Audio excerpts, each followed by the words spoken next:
새해 경제지표 곳곳에서 빨간불이 켜지고 있습니다. 경제 활력과 희망을 되찾는 일이 최대 과제로 놓여 있는데요. 기로에선 우리 경제, 금융부 임지희 기자와 함께 이야기 나눠보겠습니다. 어서 오세요. 안녕하세요. 예, 올해 경상수지가 좋지 않을 것이라는 전망이 많은데 이게 어떤 의미인지 먼저 짚어주시죠. 네, 경상수지는 국제교역의 최종 성적표입니다. 이게 적자가 났다는 건 단순히 다른 나라와 상품과 서비스를 사고 파는 것을 넘어서 여행과 유학 경비 등을 종합적으로 고려했을 때 벌어들인 돈보다 쓴 돈이 더 많았다는 뜻입니다. 우리나라가 물건을 잘 팔아야 원화 가치를 떠받칠 수 있는데요. 국외로 빠져나간 달러가 더 많아지면 달러 값은 뛰고 환율을 더 자극하게 됩니다. 물가 압박도 덩달아 커져 기업들은 생산과 투자를 줄이게 되는 악순환의 반복입니다. 더 큰 문제는 올해는 수출과 수입이 동시에 감소하는 이른바 불황형 흑자가 나타날 수 있다, 이런 점인데요. 수출 의존도가 높은 우리나라엔 치명타입니다. 이런 추세가 앞으로 확대되면 장기적으로는 성장 잠재력이 약화될 수 있습니다. 예, 상황이 굉장히 심각해 보이는데 근본적인 처방이 좀 시급해 보입니다. 네, 새해부터 수출은 반도체 부진의 여파가 고스란히 드러났습니다. 지난달 수출이 급감하면서 월간 무역 수지 적자는 역대 최대로 쌓였는데요. 대규모 무역 적자는 경상 적자로 이어지는데 올해 1분기 성장률도 지난해 4분기에 이어 역성장할 거란 분석이 많습니다.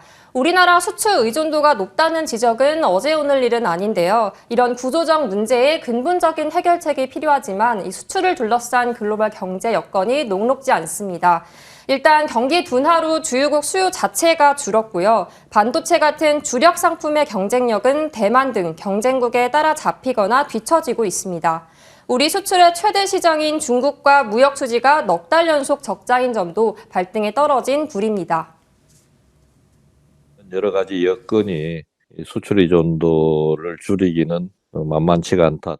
대중국 수출 의존도를 줄여야 되고, 그렇기 위해서는 이제 수출선을 다변화한다든지 다른 나라로 수출선을 좀 늘린다든지 그렇게 할 필요가 있죠.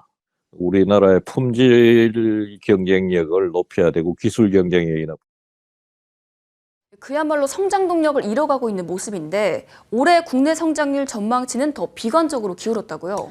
네, 국내외 연구기관들의 올해 성장률 전망치에서 2라는 숫자를 찾기가 참 어렵습니다. 1%대에 그칠 거란 전망이 지배적인데요.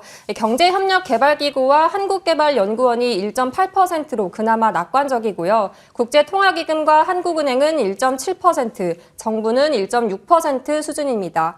한국경제연구원은 1.5%로 하향 조정했는데 아시아개발은행과 같은 가장 낮은 수치입니다.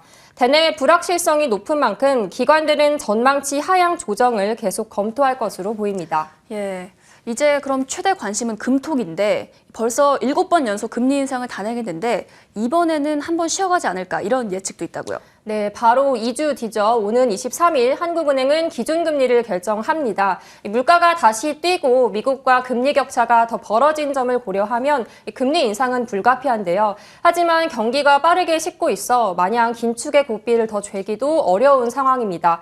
일단 지난달 금통위원 사이에선 추가 인상에 대한 의견이 3대3으로 갈렸습니다. 통상 한국은행 총재는 금통위 의장으로서 의견을 개진하지 않는데 이 경우 캐스팅 보트를 행사하게 됩니다. 이례적으로 총재 판단으로 기준금리가 결정될 수 있다는 관측까지 나옵니다.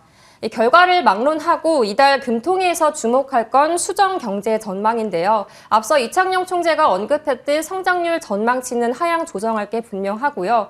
이 물가는 그대로 두고 성장률만 손볼 경우에는 앞으로 금리 인상에 조금 더 신중하겠다, 이런 신호를 줬다고 해석할 수 있습니다. 예, 오늘 정리해 주신 말씀 잘 들었습니다. 고맙습니다.